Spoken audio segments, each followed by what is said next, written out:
So I've made it no secret that I've been heavily critical of the Trump administration during this current term. And frankly, I'm going to say, like, on a personal level, I feel more negatively impacted by this presidency than any other in my lifetime. So basically, any other since more or less the end of the Cold War.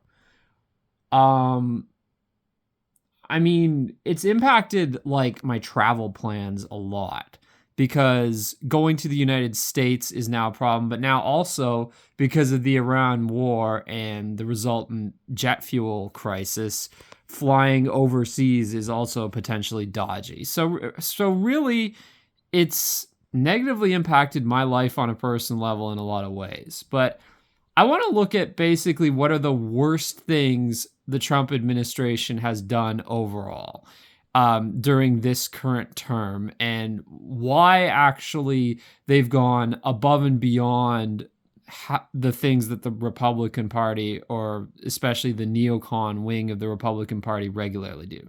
Because I feel like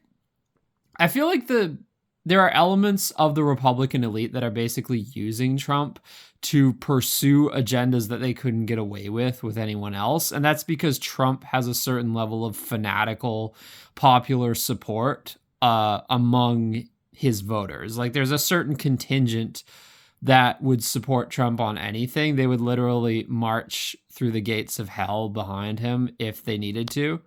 Like, if Trump asked them to. Like, I think a good contingent of his supporters are absolutely fanatical and will do literally anything that he says. Like, if he told them to jump off a cliff, I think they would.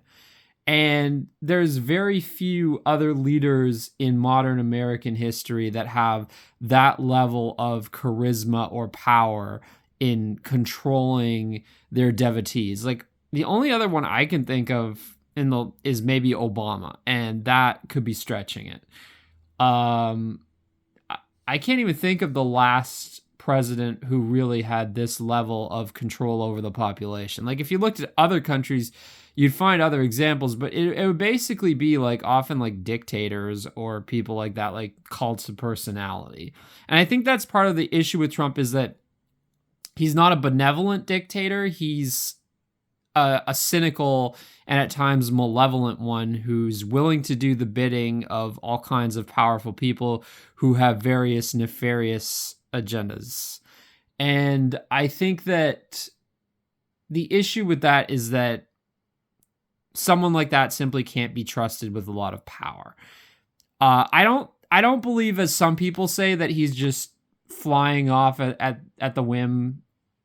Like every action of his is just following some impulsive whim of how he feels each day. I think that's how he expresses himself on social media, but I don't think that's the basis of his policies. I think these policies are reflecting the agenda of certain factions of the elite within the United States, specifically the elite of the Republican Party.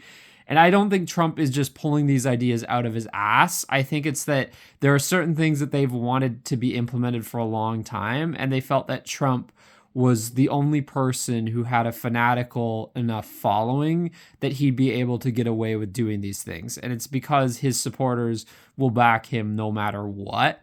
So he's able to pursue a lot of agendas, pursue and implement a lot of agendas that would be otherwise extremely unpopular among both Republicans and Democrats, but he's able to do it because he's Trump. And I think the elites have taken advantage of this, and they probably told him behind the scenes, look, we're going to let you back into power for a second time, but you got to do all this stuff that we want. You got to pass all this like highly, in some cases unpopular, in some cases more popular, but in some cases, yes, very unpopular policies that we want passed.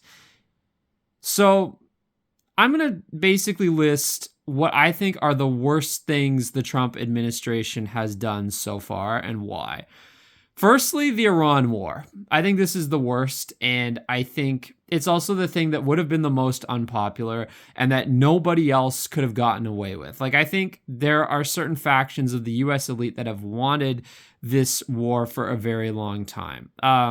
Specifically Zionist factions. Like, I think That's the primary motivation of this war, is basically Zionism securing the interests of Israel. Like, I think everything else to it is secondary. Like, I do think there are other motives. Like, who knows, maybe some people in the oil industry are getting really rich off the burgeoning profits due to the decreased supply and thus increased demand for oil.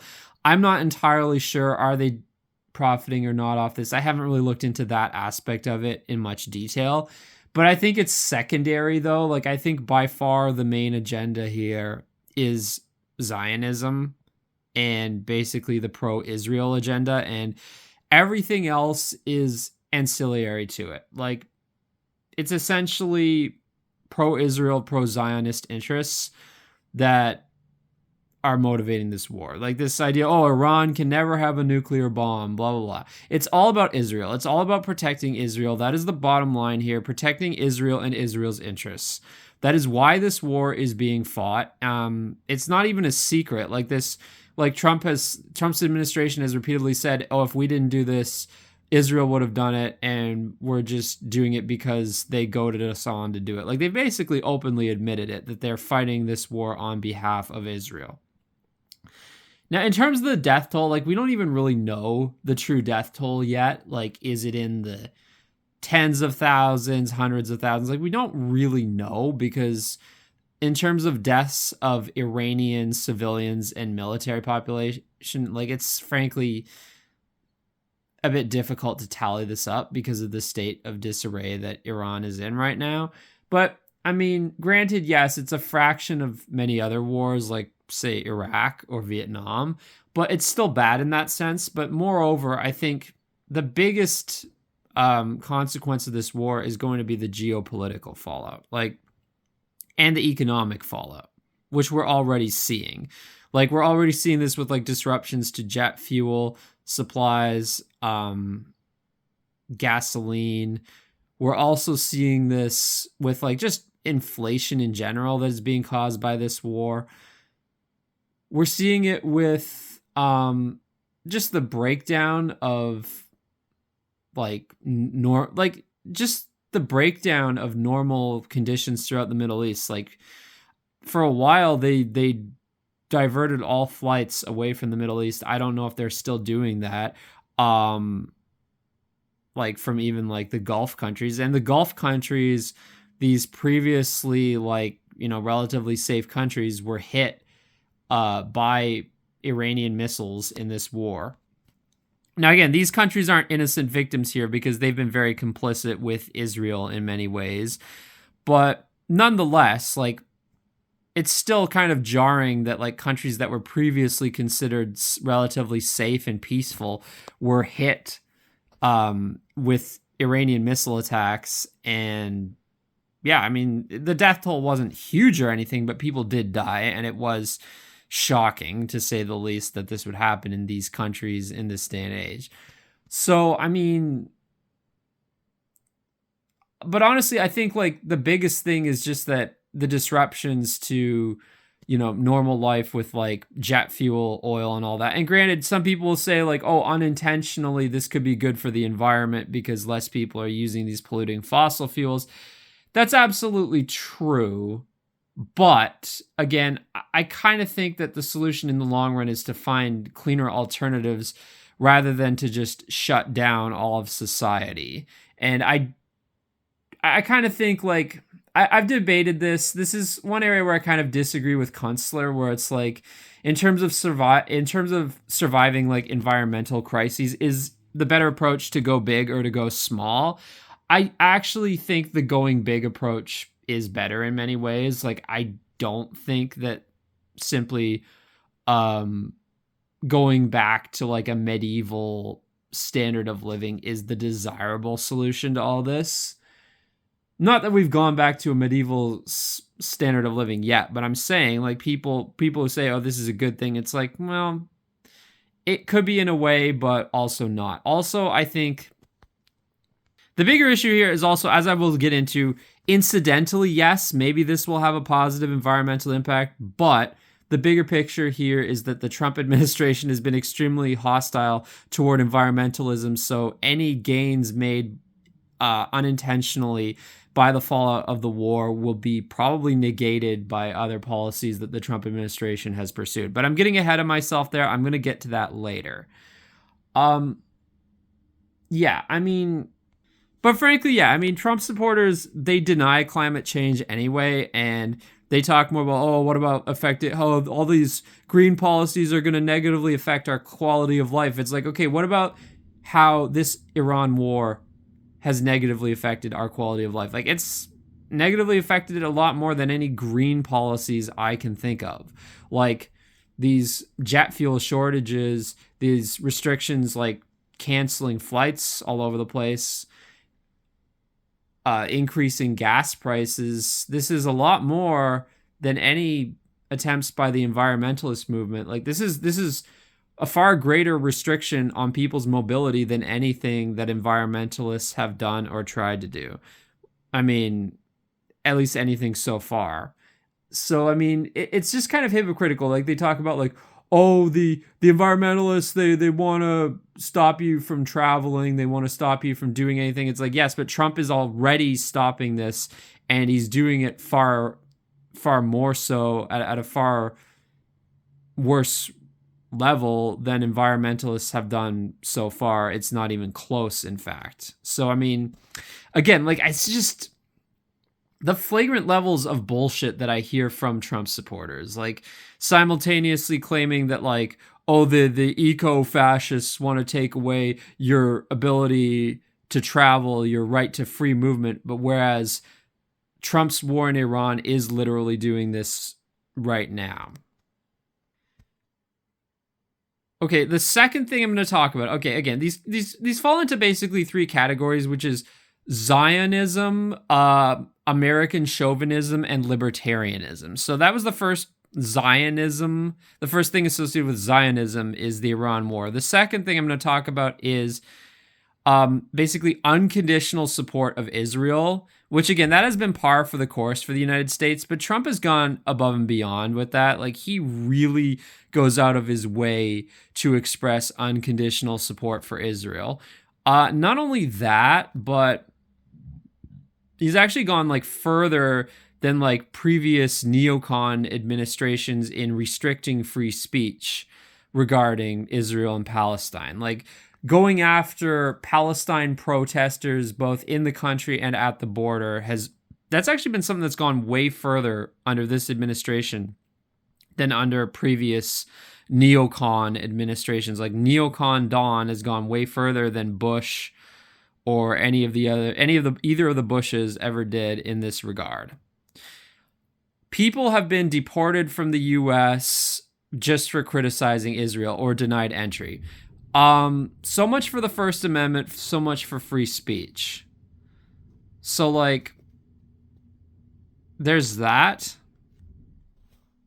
So it's like this entire pretense of free speech and respecting the First Amendment, which Trump supporters talk about so much, it seems to be largely bullshit. And they will say, like, oh, free speech doesn't apply to non-citizens. It's like, I don't know about that, because I've looked it up. I can't find a clear answer one way or another if the First Amendment does, or just all the amendments of the Constitution, like, to what extent they apply to non-citizens within the U.S., like either already in the U.S. or entering the U.S.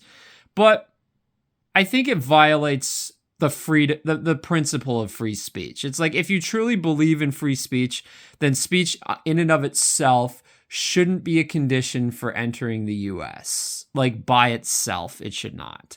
Like, if that's really your belief, then yeah, I mean, I think respecting free speech should extend beyond US citizens, frankly. If that's like, if you really believe in the spirit of free speech, in the idea of free speech, then yes, it should extend beyond US citizens. But evidently no, because they've gone further than, I guess, as far as I know, further than any previous administration, certainly further than any in my lifetime. I don't know about how it would compare to the Cold War era, like McCarthyism, like how did they deal with it back then? But they've gone further than any in my lifetime in cracking down on free speech, at least for non-citizens, like basically for either temporary residents or tourists or visitors, like either at the border or within the US. Like if you're protesting against Israel, and it's like it's setting a precedent. It's like, what else? Are they going to kick people out of the US just for criticizing Trump? Like, at all? Like, how far does this go? I mean, but yeah, pro-Palestine protesters, people who criticize Israel, who support Palestine, they have been deported from the US, and denied entry, not for actions, but for speech. This has happened quite a bit under the current administration. And people who support this, but also claim to support free speech, I think they are completely full of shit. I think they probably would restrict the free speech of citizens if they could. I think this could very well be a foot in the door for that, for restricting the free speech of citizens regarding any criticism of Israel or Zionism. Absolutely, yes. I do think it could be used as a foot in the door for that. I think they want to. And I wouldn't be surprised if it's not the Democrats who destroy the First Amendment, but the Republicans. And if they do, it will be on behalf of Israel, on behalf of stopping any criticism of Israel or Zionism, or stopping anything that they deem as anti-Semitism, anti-Semitic rhetoric, whatever. Absolutely, yes. I think that will be how it's done if it does happen, like completely destroying the First Amendment even for citizens. I think, yeah, they're well on the slippery slope already in that direction. So the next thing I'm going to talk about is American chauvinism, and specifically in the hostile rhetoric that the Trump administration, not just rhetoric, but actions, that they've been directing toward other European and European descended countries. So basically like EU, UK, Australia, New Zealand, Russia. Now, to be fair, the Democrats have been very hostile toward Russia also, so that's kind of par for the course. But what's not par for the course is the hostile rhetoric toward EU, UK, Canada, and I guess by extension, Australia, New Zealand. I don't know if they've specifically directed any harsh rhetoric toward Australia and New Zealand, but like by extension, I'd say yes, because of how much harsh rhetoric they've directed toward Canada and the EU, and maybe the UK to a lesser extent, but mostly Canada and the EU. And a lot of people in Australia, New Zealand, and the UK identify with Canada and the EU to some extent as part of Western civilization, and they do feel attacked by this rhetoric also, and understandably so. The Trump administration has repeatedly threatened to invade Greenland. They've also threatened to invade Canada, but I'd say more directly threatened to invade Greenland. They've constantly talked about Canada as the 51st state, referred to our prime ministers as governor, just a lot of insulting rhetoric. Vance has basically called Europe a continent of parasites. They've completely downplayed Europe's important role in the global economy. They've falsely claimed that Europe has asked for American protection, when really what's happening is that America has forced it upon Europe, like all these American troops in Europe. Europe never really asked for that. It's kind of like the mafia having you pay them protection. That's really what's going on here. And also blaming Europe entirely for wokeness, when in fact America have been the ones pushing wokeness on Europe for decades, basically since the end of World War II. Even like basically right after World War II, denazification was basically the promotion of proto-woke ideology on Europe. On Germans specifically, and I suppose Austrians also, I think. I'm not entirely sure on that one, but yeah, definitely on Germans. But yeah, like there's been all this essentially denial of America's role in promoting wokeness in Europe, in promoting, like basically forcing Europe to be a colony of the United States and saying, "Oh no, Europe did this all on their own and they're parasites." It's basically like the whole stop hitting yourself thing. Like grabbing somebody's fist and hitting that person's head with it and being like, "Stop hitting yourself. Stop hitting yourself." Like that's basically what the Trump administration is doing to Europe and to an extent to Canada as well. And just this constant insulting, hostile rhetoric and this refusal to take responsibility for America's leading role in wokeness across the Western world, being like, well, we're not woke anymore, so let's just forget about everything we've done for the past several decades, like basically since the end of World War II. And it's not like the Trump administration totally disavows every principle of wokeness, because yes, there is still non-white immigration into the U.S. Yes, the U.S. still disavows explicit racism. Yes, there's still no-fault divorce where men get fucked over, where there's still plenty of pro-female affirmative action and DEI and stuff like that. It's not like wokeness is totally dead in the United States. Like, yeah, maybe they've rolled it back a bit,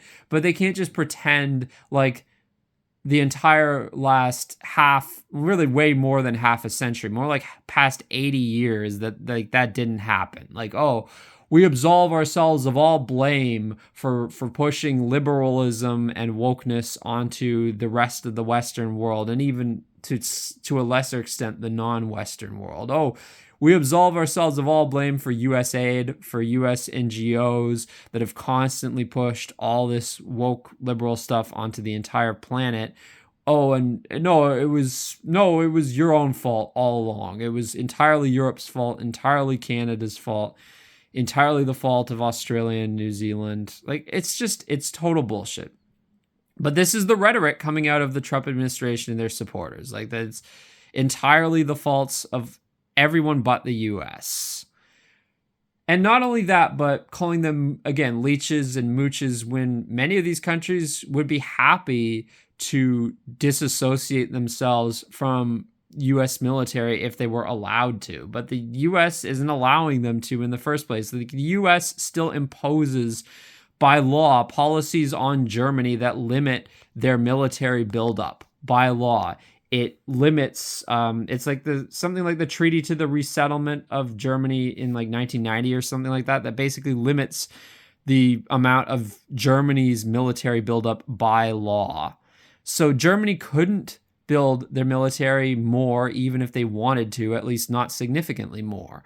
And people will say, oh, well, the Germans haven't even come close to the limits set on them. It's like, yeah, but Germany's an occupied country. Of course, they don't want to push the limits. They're afraid to. Like, it's this, like, let the Germans act on their own accord and then blame them, Like, it's the same problem that I have with how the U.S. treats communist countries. It's like they say, like, oh, look at how these countries are failed states. It's like, yes, but you also sanctioned them and you made it impossible for them to trade with the rest of the world. It's like, of course they're going to be failed states. So it's like the same with Germany. It's like, of course Germans are not going to build up their military if you place all these restrictions on them to make them afraid to do so. It's like, maybe get rid of these restrictions, maybe get rid of the constant presence of American armed forces, and maybe the Germans will start building up their own military more. Maybe they will stop hating themselves so much when the American boot is finally lifted from their necks. Or maybe they won't, but at least at that point you can actually blame them for it, at least partially. But right now, it's just, again, like, it's like saying, stop hitting yourself, stop hitting yourself. Like, that's basically what the Trump administration is doing. And again, like, Vance said this directly. Like, he was the one who was actually the worst about this. Like, he directly called the European nations moochers and parasites. Like, I don't think those were the exact words that he used, but he made a statement to that effect. And there have been plenty of statements like this coming out of the Trump administration as a whole. I think one of the most egregious things, though, has been how he's been treating basically people from other European and European descended countries at the US border. I think this is one of the most absolutely egregious things. This is one of the things that has affected me the most on a personal level, because I used to travel to the US a lot before this current administration. Now I'm afraid to. And this is not just bullshit. There have been many real documented cases of Canadians, Europeans, Australians, and New Zealanders and such getting detained or refused entry at the US border for completely spurious, completely bullshit reasons. And this has increased vastly. It's not like it never happened before.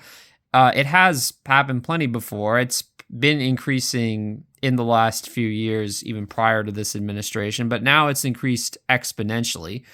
Part of the reason people aren't going to the US, it's not just about making a statement, it's that people are literally afraid to, and with good reason.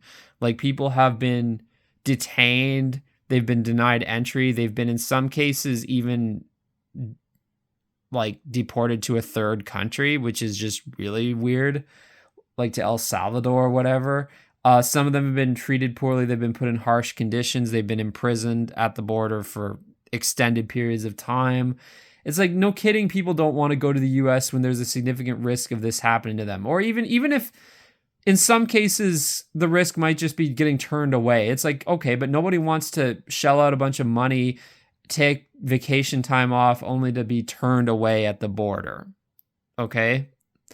And to do this to countries that are ostensibly your allies, and it's not like this is only happening to like people of like immigrant descent, like people of like non-European background. It's happening to people of European background as well. Like, it's happening to anyone. Even like the waspiest of wasps could have this happen to them under the current administration. And again, for totally bullshit, spurious reasons. Just and they're demanding to see people's social media history now. Again, like, what the fuck happened to any pretext of free speech here?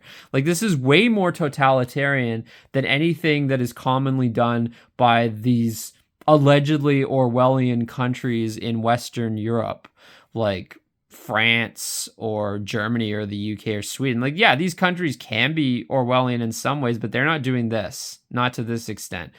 I don't see how anyone can argue this is not like absurdly like totalitarian behavior, like by the standards of what is supposed to be a free country. Like, this is, and doing this to like citizens of allegedly America's closest allies, although I guess Israel is actually their closest ally. Like, these days, I mean, unironically, yes, Israel is their closest ally because they've pissed off everyone else. And it's funny to see like travel to the US has decreased from like every first world Western country, but it's increased dramatically from Israel.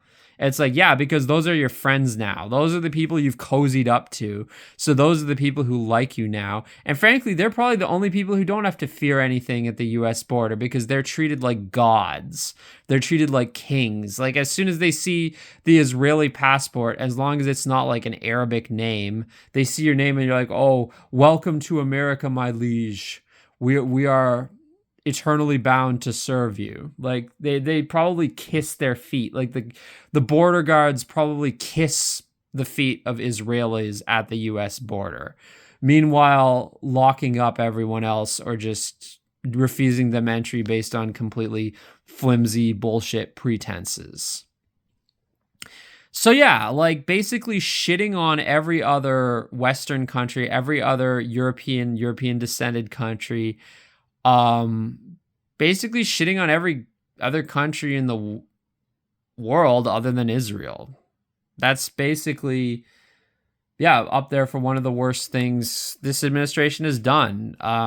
So yeah, American chauvinism. And the worst part is, even some people who criticize the Trump administration for their fervent support of Israel and for the Iran war will actually defend these policies. They'll say, yes, America should be treating other European descended people from Europe and Canada, Australia, New Zealand like shit. We should be placing these excessive tariffs on them and denying them entry at the border for no reason and issuing all this harsh rhetoric against them, threatening to invade them Some of them will say they should be invading them. Like, actually, like, and frankly, it's disgusting, and it's also making me trust Americans less.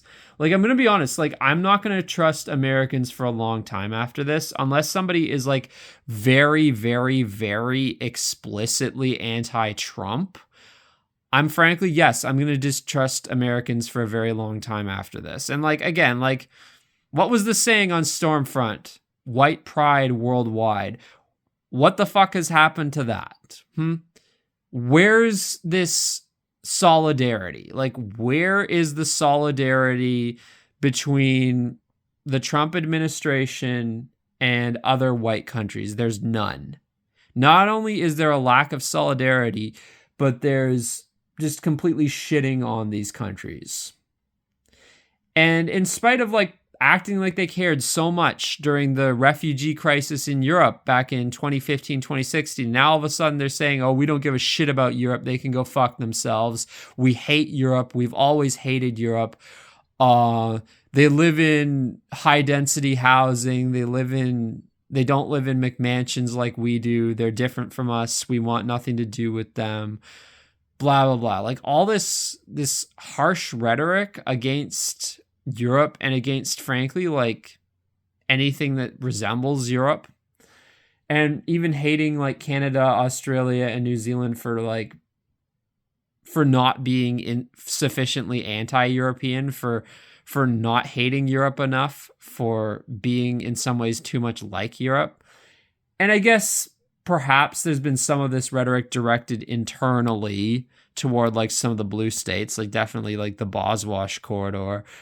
But again, like as I've said many times, there's this hypocrisy, this double standard where when speaking internally, they'll criticize blue America, but when speaking externally to people from other countries, they'll act like America's totally united and everybody's totally on board with what Trump is doing.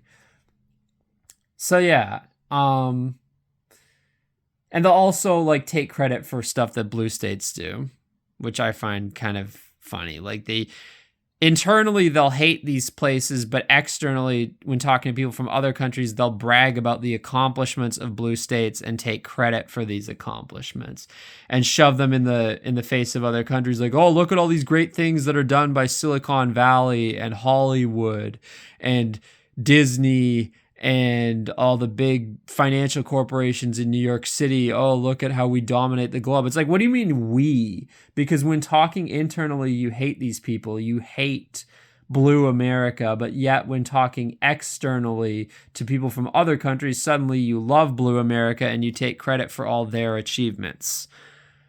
And I mean, yes, it's their achievements. The idea of Texas as a tech hub is massively overstated. Texas is less of a tech hub than fucking Montreal, frankly. Like, it's utter bullshit. It's utter bullshit. Like, the real tech hubs in the US are in blue America. It's the Bay Area and New York City. It's not Texas. That is massively, massively overstated by these people. Texas is not Texas. TECH. SAS, or however you would spell that. No, it's not Texas at all, actually. That whole thing is massively overstated. So yeah, there's that. Next is, now again, this is the more libertarian stuff. A lot of this is par for the course for the Republican Party, for different Republican administrations. But I find the Trump administration still in many ways goes further. And for instance, in officially denying climate change, I don't think any previous administrations did this, but the Trump administration has officially basically denied that human-made climate change is a thing and have claimed that it's not real. And this goes way beyond what previous administrations have done. Previous administrations have undermined environmentalism, but the Trump administration, I think, is the first basically to explicitly deny human-made climate change. Not only that, they've repealed a lot of environmental policies and legislation. They've also attacked the national park system. They've massively defunded it and cut staff, which I find very interesting because there's this whole idea that this is like the backbone of what makes America great. And it's like now you're just attacking it, like what's called America's best idea. And, I always thought that there was something like implicitly white about hiking and outdoor adventuring, but now this allegedly pro-white administration is now putting it under attack. So I think really all they care about is slop. Like they just want to turn every national park into basically like Las Vegas or Niagara Falls. Like they want it to just be full of like development everywhere. And it's just disgusting, really, the lack of respect they have for these natural spaces. Now, I think this is a very unpopular agenda. I don't think they're going to succeed fully in this. I think of anything they've done, I think a lot of this is the most likely to be repealed by future administrations, but I think they are trying to do it. It's a very unpopular agenda because a lot of Americans on both sides of the political spectrum value the national parks and other wilderness areas like national forests, national conservation areas, state parks, state forests, etc. And I think this is a deeply unpopular agenda being pursued by this administration on behalf of various economic interests, business interests. But yeah, I mean, it's disgusting, frankly, like to not value this natural beauty and to put these spaces under attack. And it's like, if they wanted to like root out wokeness in the national park system, I could understand that, but defunding it isn't going to solve that problem. Defunding it is just going to make it less effective. It's my same criticism of the whole defund the police movement by the liberal left, that defunding the police will solve these problems. No, it won't. It'll just make the police ineffective. And like really the better solution is to reform the police, not defund them, which is something that liberals should understand, frankly, because they're not libertarians. And this is basically all this defund everything is libertarian rhetoric. Like this idea that like every government program should be defunded, privatized, whatever. Oh, the free market will solve everything. No, it fucking doesn't. The free market produces endless slop. That's what's profitable. Look to Niagara Falls to see what the national parks would look like if you just got rid of the national park system and privatized everything. There'd be casino towers and Ripley's Believe It or Not museum and tacky shit like that, like Clifton Hill everywhere. That's what you'd get if you just defund and privatize everything. It's disgusting. I mean, Niagara Falls helped inspire the creation of the national park system because people realized what a massive mistake it was to not protect this natural space more. Like, yes, there is protected land immediately around the falls, but it's not nearly encompassing enough. They really should not have allowed all this development and especially all this tacky shit, these casino towers and all this crap. And again, like, natural spaces that are insufficiently protected, that's what happens. The market takes over and all this tacky shit. Like Sedona, Arizona has some of the same problems. It might not have casinos or tacky museums like Niagara Falls has, but it does have overdevelopment because frankly, it's not protected enough. Like it has overdevelopment of like hotels and houses and stuff like that. So basically, yeah, I mean, this is another, like, attacking the national park system, utterly stupid, very unpopular among everybody except the most sycophantic Trump supporters. Yeah, and again, the anti-climate policies, now that is something that has a lot of popular support among the right, but I'm saying they've gone further than previous right-wing administrations in doing so, so like there is that. And again, I'm not trying to say that this administration has done nothing good. Like, yes, they have at least somewhat cracked down on illegal immigration and somewhat reduced, to my understanding, legal immigration. And I do support that. Like, frankly, yes, these have been massive problems. And absolutely, I do support anything that gets the ball rolling in the direction of ethno-nationalism in Western countries for European descended peoples. I absolutely do support that.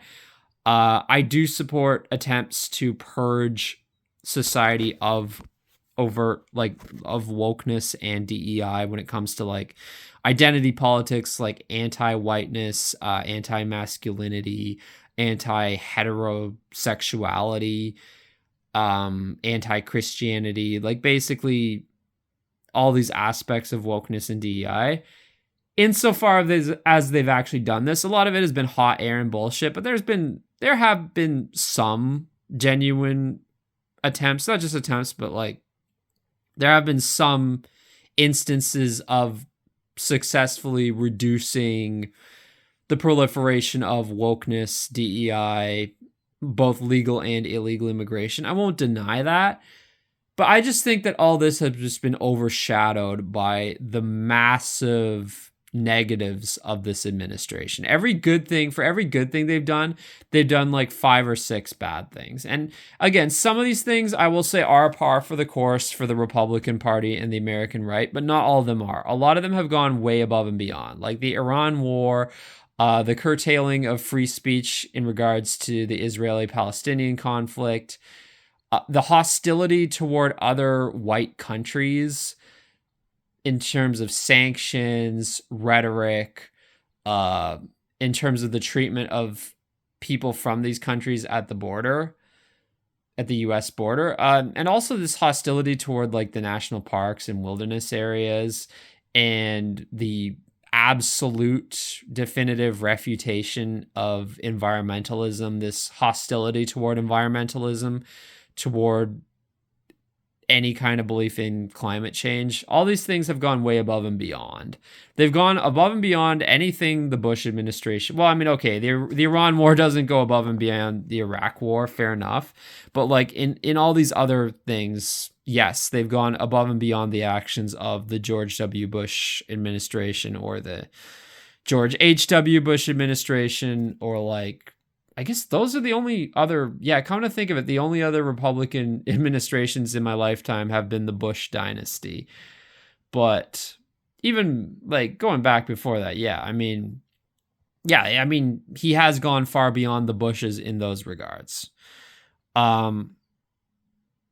And I mean, we can't just dismiss all this as just like, oh, you gotta take the Republic. Like, I mean, from a third positionist perspective, some people say, you gotta take the bad with the good. If you're gonna accept a Republican president, you have to take the Republican bullshit with it. But I mean, a lot of this is far beyond typical Republican bullshit. A lot of this is way beyond anything the Bush administrations did. Now, granted, you could argue this is what they wanted to do, but they couldn't get away with it at the time because they didn't have the certain like popular support that Trump has in terms of having this like army of fanatical devotees, like as we saw with the storming of the Capitol. Nobody would have done that for the Bushes. Like there is a certain fanatical demographic of Trump supporters who will support him no matter what.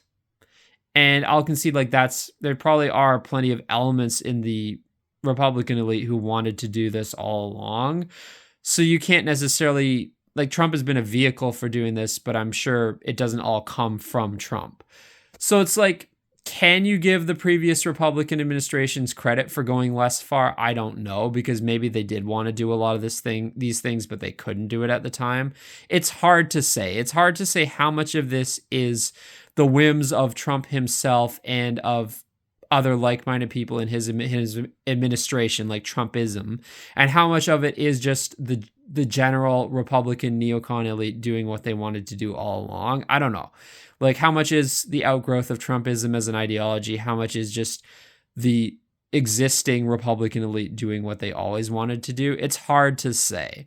But nonetheless, regardless, either way, this administration has done incalculable damage to America as a country, to America's relations with other countries, to other countries, frankly, like both Western and non-Western, to Iran, obviously, and other Middle Eastern countries, but also to other Western countries in terms of our relations with the U.S., in terms of our economies, in terms of our abilities to travel to the U.S. and also around the world, frankly, even within our own countries to some extent, with the jet fuel crisis. Like, he's just, also just associated the entire brand of the right wing with basically slop culture and worship of slop. Like, look at his McDonald's photo op. What the hell was up with that? Like, he could have supported a local business, a small business, but he didn't. He chose to support McDonald's, which is literally the symbol of globalism. And I think that McDonald's photo op really encapsulates everything wrong with Trump, everything wrong with this current term. And frankly, if there ever was any pretense of Trump as representing third positionism with his first term, that is completely out the window. Like, Trump is blatantly the candidate of big business, of slop culture, of economic, like capitalist free market economics, libertarianism, like libertarian economics, at least not social libertarianism, because he's quite restrictive socially on some regards, like free speech and stuff like that. But in terms of like economic free marketism, absolutely yes, he's very much pro big business, and against small business, against workers, against basically anything for the collective good. He's completely on the side of free market economics, of big business economics, of that entire side of the political spectrum. So yeah, I mean, honestly, it's done tremendous damage to the right-wing brand in the world as a whole. Now, other right-wing administrations are seen as toxic because of the association with Trumpism, whether accurately or not. And he's actually boosted the left in Canada and in various European countries because of the association with Trumpism. It's so toxic that other countries have swung further to the left in response, like other Western countries. And this could prove to be a disaster in the long run, not only for other Western countries, but for the United States. It could be that there could be a reversion to wokeness in response to this administration and all its failures and all the terrible policies that it has pursued. It's done incalculable damage to the right as a brand, especially when the right had a lot of goodwill in their favor, because frankly, yes, the policies of 2020 and 2021, all the restrictions as a result of the big event between 2020 to 2022, not to mention the Black Lives Matter riots, not to mention just wokeness and DEI in general. People were sick of it across much of the Western world. And the Trump administration has now taken all that goodwill and squandered it, completely flushed it down the toilet, alienated the US from other Western countries, alienated red state America from blue state America even further, and just taken a massive shit on all the progress, all the goodwill that had been created by the reaction against the excesses of wokeness and cultural Marxism and woke leftism. Completely just squandered all that goodwill by frankly being worse than those administrations, doing more damage to the world than those administrations ever did. Just completely destroying any kind of pan-Western solidarity, pan-white solidarity among different Western countries, starting this horrible war that has had profound economic consequences on the world, and just completely made the right look like a bunch of morons who worship slop culture like McDonald's and Buc-ee's. Like, it's just a mess. It's just a complete mess.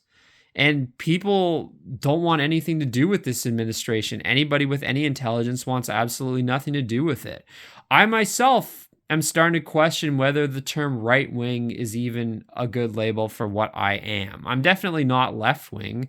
I'm definitely opposed strongly to wokeness and the woke left, but to call myself right wing, I don't know if I can even do it anymore, frankly. I would say I would have called myself like alt-right back when the term alt-right was a thing. But nowadays, what the right has become, this so-called dissident right, there's nothing dissident about it. It's just sucking up to Trump and sucking up to his shitty policies. And even people like Fuentes, they don't go far enough in criticizing this administration. They flip-flop constantly. And even like Tucker Carlson, he's criticized Trump, but then he echoes exactly the same thing Trump says in like, oh, we should invade Canada because Canada's woke. It's like, no, invading Canada is not the solution to these problems. Disrespecting Canada's sovereignty as a country is not the solution to these problems. Diplomacy and there's frankly, this has pushed Canada to become more woke. People voted for fucking Carney because they were afraid that Poilievre wouldn't stand up to Trump enough. And frankly, I hate to say it, but there may have been some justification to this because now we're seeing a lot of the Canadian right sucking up to Trump and not opposing Trump strongly enough, not asserting Canadian sovereignty strongly enough. Frankly, they're proving the left right. Especially the Alberta independence movement, but other elements of the Canadian right as well. And frankly, like, it's been an embarrassment. It's been an embarrassment that like sane voices on the right have not unequivocally condemned this administration strongly enough. And I unequivocally condemn this administration. For every good thing it's done like 10 bad things. There's no defending this administration at this point. It's awful. It's a disaster. Fuck Trump. Like, unironically, yes, fuck Trump. Unironically, yes, I have Trump derangement syndrome. Damn right, I fucking hate him. I hate his administration. He's been the worst president of my lifetime. He's done the worst damage to me on a personal level, to my life, and to Canada-US relations, and to the Western world of any president in my lifetime. Fucking worse than Obama. Worse than George W. Bush at this point. Like, it's been awful. Like, no, he's a terrible president. This current term has been nothing but a disaster. We should do everything possible to distance ourselves from him. I apologize. I am sorry that I ever supported Trump. I am sincerely sorry that I ever did. I fucked up and I judged poorly. I should have listened. The problem is, like, yeah, the woke left cried wolf a lot of the time, but when they said, the one thing they kept repeating is that Trump will betray even his closest supporters, and that nobody can trust him, and that they will be disappointed that they supported him. And you know what? They were right. Like, a lot of, not just like the woke left, you can't trust the woke left, but even like moderate liberals were saying this, and like moderate conservatives and centrists, a lot of them were saying this, and it's like, you know what? They were fucking right. We trusted in a false messiah. We trusted in a false hope, and we're paying for it. We trusted in a fucking snake oil salesman, and we are paying for it. And I regret ever supporting Trump. I strongly do. And I apologize for it. And I can understand if some people, well, to be fair, almost everyone on the right supported Trump at some point. But frankly, the people who I trust most are the people who jumped ship the earliest. And who jumped ship the earliest? Frankly, TRS. I'll give them massive credit for that. They were among the first to jump ship, to jump off the Trump train. They were among the first to do it.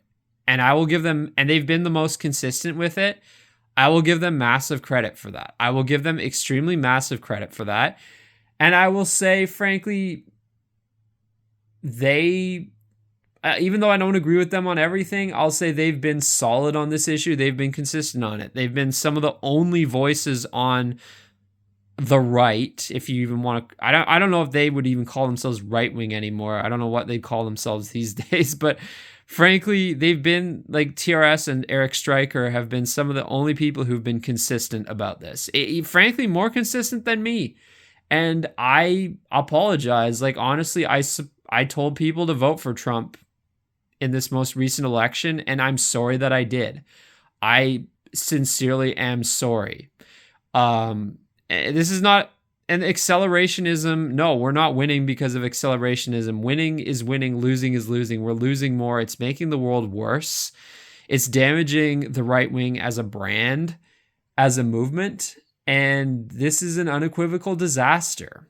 And at least I jumped ship shortly after this current term began. I jumped ship sooner than a lot of people did, like, but not sooner than everyone and not soon enough. And frankly, yes. If people want to call into my question my judgment, I'd say that's fair. You know what? I was misled. I think I allowed a lot of people to influence me to support Trump longer than I should have, and I feel bad about it.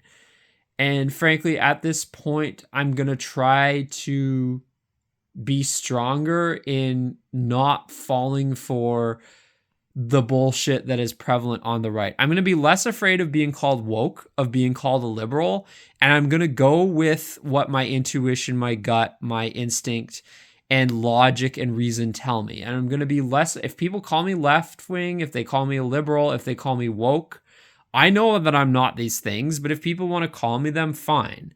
I'm not going to let it dissuade me or deter me. I'm stronger. I'm more convicted than ever before that like Trump's a terrible president. This administration sucks. Climate change is real. The Iran war was a terrible idea. Israel is not our friend. And slop culture sucks. Slopulism sucks. And frankly, a lot of the tastes of the average middle class red state white American are garbage. And when I say I want white civilization to survive, I don't necessarily mean that specific type of white civilization. In fact, it's in many ways the lowest form of white European civilization. And many people said, oh, if you hate this particular culture, you hate white people. I disagree.